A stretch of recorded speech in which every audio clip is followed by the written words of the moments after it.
Hey guys, yesterday I did a really random rant about Divergent and Insurgent, and I know one of the things you all wanted to know is like my opinion on books.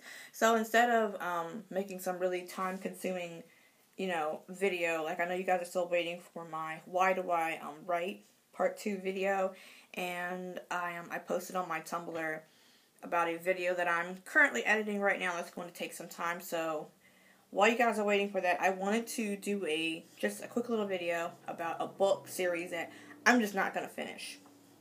And that book series is the Matched. I don't know if you can see it. It's a bit of a glare. It's the Matched series by Ally Condie? Condell? I don't know how to pronounce her last name, but I read book 1, Matched. I read book 2, Crossed. I read a little bit of Reached. Not a whole lot. I mean, this book series, it was really hard to read. I mean, not hard to read as in like the writing style or whatever. The writing style, I mean, it's made it really easy to consume. I mean, it's not terrible. It's not terrible, but it's not like anything deep or whatever. But I mean, it was hard in the sense that like I really just didn't like it.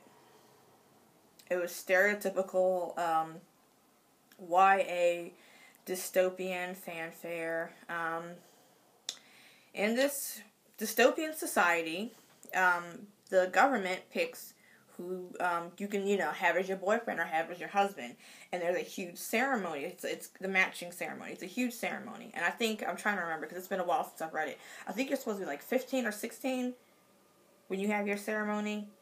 And, when you're a boy, you wear a tux. A young lady, you wear, like, a really nice, expensive gown.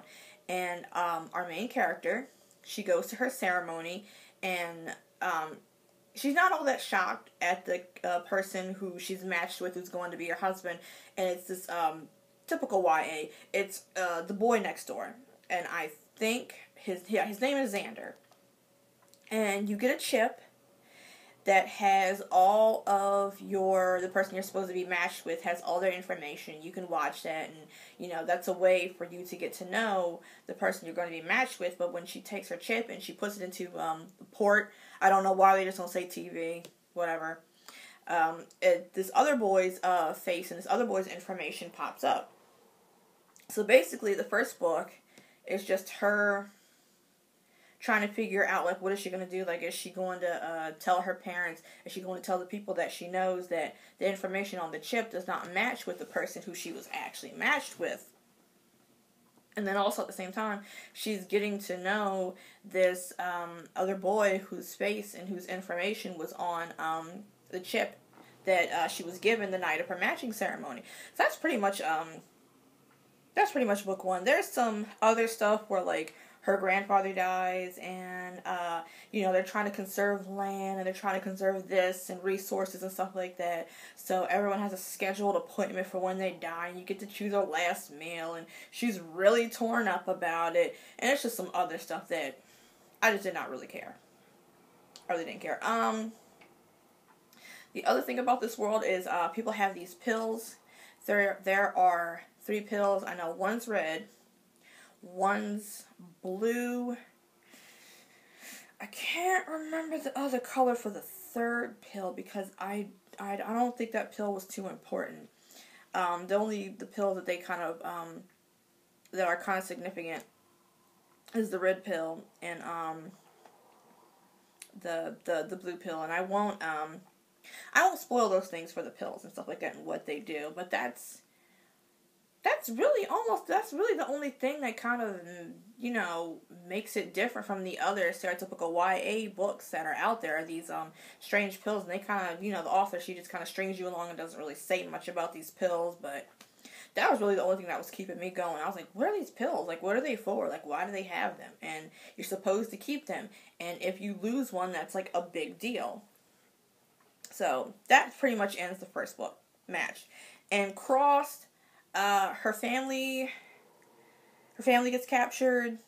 There is some sort of camp that she's sent to fight the enemy for the society. Like, I'm getting so sick of that. It's like, oh, the world's been gone to shambles, so instead of calling ourselves the United States of America, we're going to be the States. Like, come on.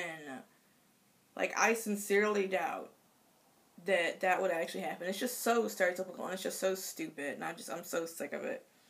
But, in Crossed, she's separated from her family. She's sent to this camp because they find out that she's got that chip, and, you know, she's just asking way too many questions, and she's doing a lot of things that she's not supposed to do because it's a stereotypical YA, dystopian society. Like, no, you have no freedom, you can't pick this, you can't pick that. They throw in a little bit of Fahrenheit 451, like, you know, people don't know how to, read. It's mind-boggling. She doesn't know how to read. She knows how to read. She doesn't know how to write. People don't know how to write. People don't know how to be creative and construct stories together. But they use these computers and they use ports to, do algorithms and stuff like that. So I'm like, okay, so you can do math, but you can't do language arts?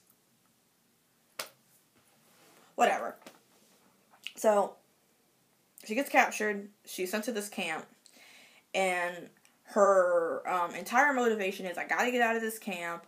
I gotta find, not my family, not my mother, not my father, not my brother, but I gotta find Xander and I gotta find Kai. That's pretty much the whole book. Her moping around and being sad and being angsty and trying to get out of this camp. And it's this really weird camp where they tell the people there that they are fighting the enemy for the society because the enemy is trying to hurt the society. And they don't really explain it too much. It's really stupid, but she's able to escape because there are these treacherous mountains like behind the camp.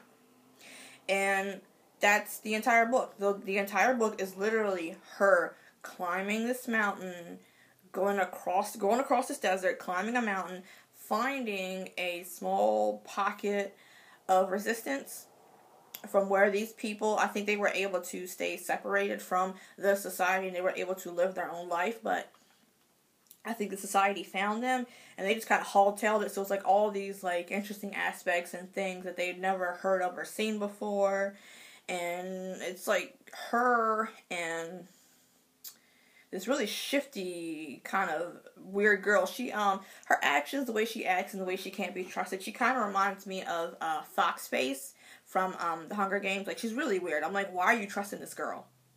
And, in a weird twist of events, the girl somehow falls in love for, Kai? Which is one of the two boys that the main character has a crush on. I don't understand it. It literally comes out of nowhere. So, I don't know how she finds out. It doesn't matter. It's really silly anyway. She somehow finds out that, Kai, or she has a feeling in her heart. Whatever.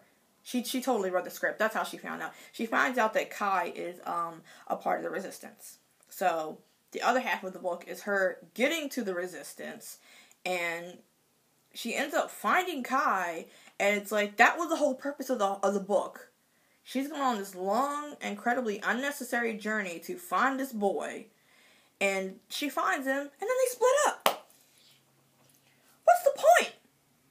Why are you going to take me, the reader, through this unnecessary journey?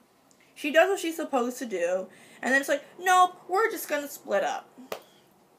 We're just going to split up, and I think they both join the resistance, but she goes one way, and he goes another, and he does something else. And, that's kind of the end of the second book. Then there's Reached, and, you know, like I said, typical YA. You've got the first book that sets up the environment, why it's dystopian, what is so dystopian about it. Second book is about